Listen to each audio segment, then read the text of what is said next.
Hey everybody, it's Mr. Forgione. Hopefully this is catching my face and using a slimming lens here. I apologize for not getting back with you guys sooner. Unfortunately, I've had three of my own AP and Cambridge classes to try to navigate as we get toward the end of the year. But I did want to circle back up with all of you in AP World and try to at least go over a little bit of the long form essay, the LEQ. And so I can kind of show you a little bit what that's all about and hopefully calm some fears on that. A lot of times people tend to freak out at first about this, thinking that, it's really complicated. It's actually not. The biggest thing is understanding the format. Once you get the format down, realistically, the rest of it is pretty straightforward. So I wanted to take you through a brief example on this. Obviously, I'm not in the classroom right now. I'm just in my car. And so I've got a legal pad here. And so I just want to go through with you guys a little bit how we approach these LEQs. And again, hopefully calm some fears or some anxiety on that, because there really isn't a whole lot to it once you've got that format down.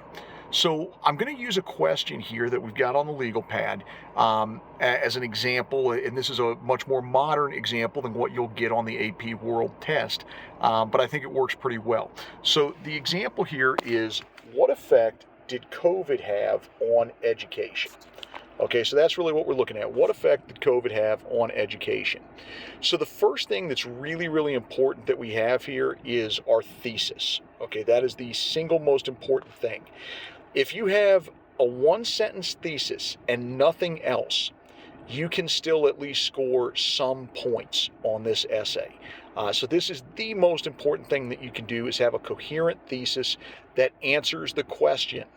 So you need to say a specific effect that COVID had on education. So an example of a thesis that you might be able to use effectively here could be something along the lines of COVID or the pandemic had a negative impact on both teachers and students. That's a fine thesis.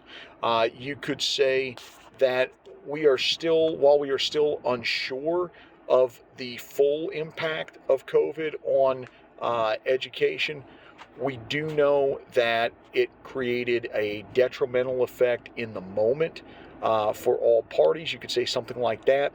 To be honest, I would go as clear as possible and as simple as possible. So something just like, it had a negative impact on students and teachers. That's probably your best bet. Now, once you've got that thesis, the next thing that you need to move on to is to have two reasons, okay? You need two reasons as to why this thesis is true, and you got to connect it back, okay? So make it really clear, two reasons why this thesis is true. So as an example, one thing I would say about the pandemic from the teaching standpoint, COVID made it more complicated for us to have assessments, for us to have tests, because we had some people that were testing online and some people that were testing in person. And so to be able to keep things fair and have the same level of security, making sure people aren't cheating, but also to have that same test when somebody's got access to a computer, to make it fair for the people that are testing in person, where you can watch them and you can monitor them. That was very difficult. So just the fairness aspect, I think, was much more complicated for teachers. So that's one sort of example there, and one reason that we could give as to why it was detrimental, is teachers were having to spend far more time and think about the fairness aspect for students when they were in a very different situation. Now, for students, obviously, you guys could probably answer this far better than I could as to why this may have been detrimental. Some reasons we could potentially give could have been that there were distractions that are not typically present, whether that is being online, being on the computer. Obviously, that presents a whole list of distractions there. You could have also said that, some people need that in-person contact. That's a problem. You could have said that if you're an auditory learner, then having the classes online a lot of times present some audio difficulties. That could be an issue. So there's any number of things that you could have gone with there. So lots and lots of different reasons. But we want to have two. We want to pick two concrete reasons as to why this was a detrimental effect. So for me, I would say teachers were having to take far more things into account in their lesson planning and in their execution. And then secondly, I like the distraction one. For me personally, I think far more distractions for students. So I would probably go with that. Now, after we've got that, the next thing that we need here, we want to try to provide evidence of those reasons. And so I gave you here the example of testing. That's an example of evidence. And we want to try to link it back to the thesis. Again, if you're talking about distractions, give examples, link it back to the thesis. That's really the body of the essay. So you start off in a little bit of an introduction. You essentially say what COVID was, you give your thesis, and then you jump right into your reasons. And within those reasons, we try to provide evidence. We try to provide some type of analysis. And really with the evidence, we're giving examples. That's a really important thing for us to do as well. Now, before we get to any sort of conclusion, we want to address what somebody could say on the other side. If somebody was like, actually, I don't think COVID was that bad. So we want to address what's called a counterclaim. We don't have to necessarily agree with the counterclaim, and we don't have to completely dismiss it. But we need to give some type of credence to what would somebody that disagrees with us say? What would they say? How would they say it? And what do we think about it? Doesn't have to be long. It can be pretty brief, but we want to give some type of credence to it. So as an example, one thing I would say as a teacher that was a little bit where you could say, well, this wasn't maybe all negative, was that a lot of our kids that were more behavioral problems in the classroom chose to stay home during COVID. So we really didn't have some of the same level of behavioral problems in the classroom as what we might normally have.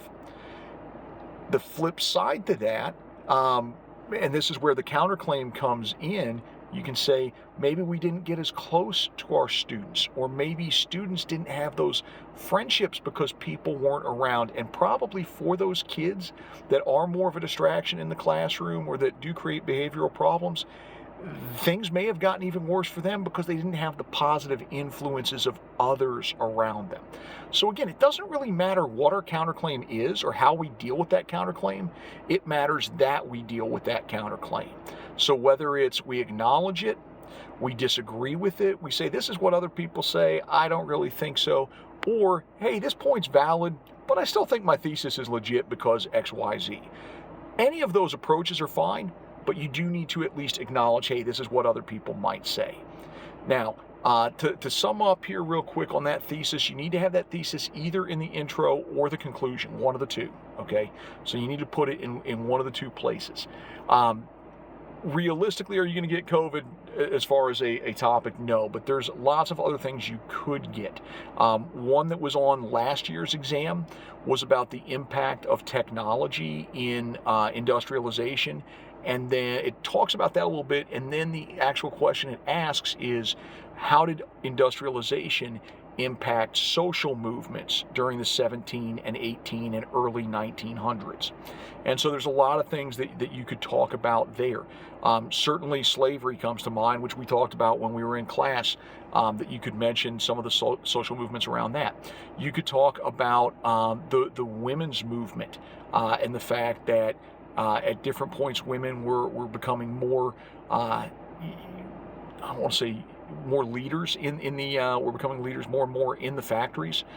They were being used in the factories more, and so you started having women, instead of just being at home with the kids, were actually working and providing, and so that created some social movements as well.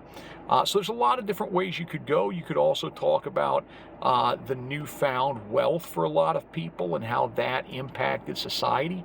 You could talk about innovations in technology, in transportation, opening up more of the world to other people. So a lot of different ways that you could go in an essay like that. But that's all there is to it. Again, thesis, and I'll go back here for a second. Okay, we want to do thesis, 2 reasons, and make sure you get that evidence in there and that link to the thesis, and then give us that counterclaim as well. All right, guys, I know this is short. I'm doing the best I can. I'm still hoping to get you guys some review stuff. Hope you're all doing well, and I know you're going to do well on the test despite everything that you guys have been through. I'm proud of you, and so is the rest of the school.